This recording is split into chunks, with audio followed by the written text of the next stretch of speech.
28화는 길다면 길고 짧다면 짧은 대장정이 어제 저녁 끝을 맺었습니다. 드라마에 대한 최종 감상은 아쉽다입니다. 드라마의 후반부로 가며 생겼던 개연성의 문제, 드라마의 최대 장점이었던 다양한 장르의 자연스러운 혼합이 도리어 단점으로 다가왔던 후반부의 연출, 죽어나간 병인이와 결국 아무것도 못하고 미모만 남기고 사라진 우리 예쁜 화진이, 그리고 어쩌면 다소 부족한 결말까지. 드라마 철이나무는 여러 부분에서 아쉬운 점이 많이 남았던 드라마라는 데에는 부정할 수 없을 겁니다. 하지만 아쉬움이라는 감정이 생긴다는 건 드라마에 대한 불만 요소 이전에 드라마에 대한 애정이 존재한다는 뜻이겠죠. 코로나로 인해 힘든 시기, 드라마 철이나무는 많은 사람들에게 웃음을 주었고 힘든 일주일을 기다리게 해줬던 원동력이었습니다. 누군가에겐 삶의 희망을 주었던 작품이기도 하고요. 잠시 논란이 있었지만 철종시대, 세도정치시기라는 조선의 역사를 몰랐던 많은 사람들에게 역사 공부의 흥미를 불어넣어주며 대중매체의 순기능을 하기도 했고, 어느새부턴가 드라마 시장에서 사라진 사극 장르의 새로운 길을 내며 많은 사극 팬들의 마음을 움직이기도 했던 드라마가 철인 왕후이기도 합니다. 작품성을 떠나 충분히 의의 있는 드라마라고 생각하며 누누이 말씀드렸듯 더 나은 사극을 위한 과도기적 위치로서 바라봐야 하는 드라마가 아닐까 해요. 그리고 제일 중요한 부분이 다음과 같은 부분이죠. 정말 중요한 역사임에도 많은 사람들에게 기억되지 않았던 동학이라는 역사적 소수가 조선왕조 500년이라는 긴 역사 속에서 가장 힘없었던 왕 중 한 사람인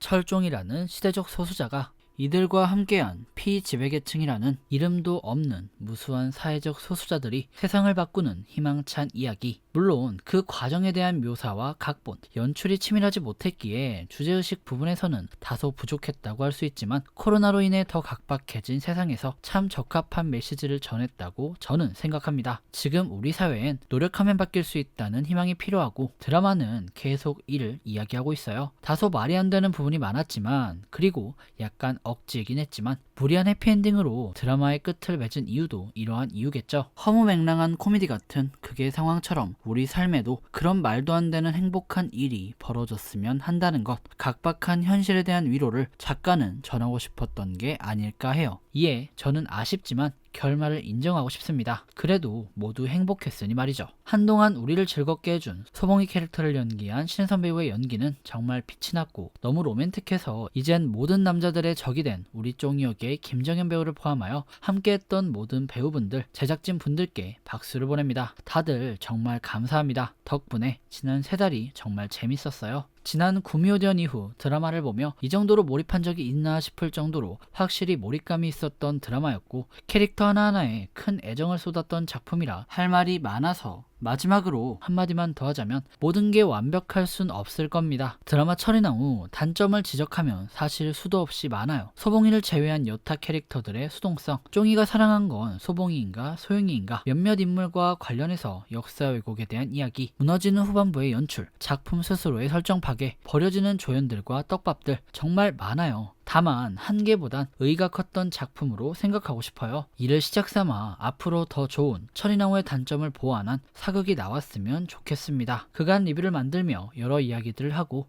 여러분들과 공통된 주제로 소통할 수 있었다는 부분이 정말 좋았는데, 철이나무에 대한 이야기는 여기서 마쳐야 할 것 같아요. 28화는 긴 여정을 함께 해주셔서 감사합니다. 저는 또 다른 드라마 리뷰로 돌아오도록 하겠습니다. 그럼 지금까지 윤공이었고요. 영상 유익하셨다면 구독과 좋아요, 알람 설정 부탁드립니다. 그리고 드라마에 대한 여러분들의 생각을 댓글로 남겨주시면 감사하겠습니다.